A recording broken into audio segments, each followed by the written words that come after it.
పల్నాడు జిల్లా మాచర్లలో వైసీపీ కార్యకర్తపై దాడి జరగడం తీవ్ర కలకలం రేపింది.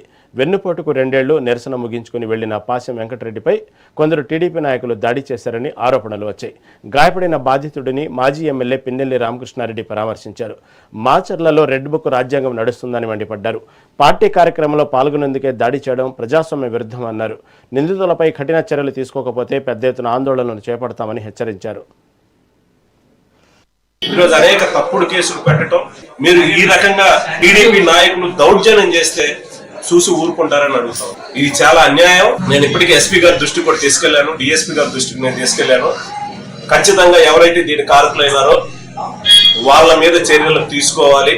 ఎవరైతే మా కార్యకర్తకు జరిగిన అన్యాయాన్ని ఖచ్చితంగా మీరు దానికి జవాబు చెప్పాల్సిన అవసరం ఉంది. ఖచ్చితంగా న్యాయం చేయాల్సిన అవసరం ఉంది. 2 సంవత్సరాలు అవుతా ఉంది, ఇంకా కూడా ఊర్లోకి రాకుండా దౌర్జన్యం చేస్తే పోలీసు వారు ఏం చేస్తున్నారో అడుగుతా ఉన్నారు. వాళ్ళకు ఒత్తాసు పలుకుతారా?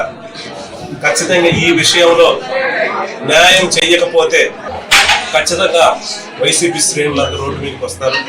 పెద్ద ఎత్తున కూడా కార్యక్రమం తీసుకుంటాం. ఇది ఆల్రెడీ ఎస్పీ గారితో నేను మాట్లాడాను. ఎస్పీ గారు ఖచ్చితంగా కూడా దీన్ని కంట్రోల్ చేస్తారు, న్యాయం చేస్తారని కూడా చెప్పడం జరిగింది. నేను మళ్ళీ ఒక మీడియా ముఖంగా కూడా ఎస్పీ గారిని కోరుతా ఉన్నాను, డిఎస్పీ గారిని కోరుతా ఉన్నాను.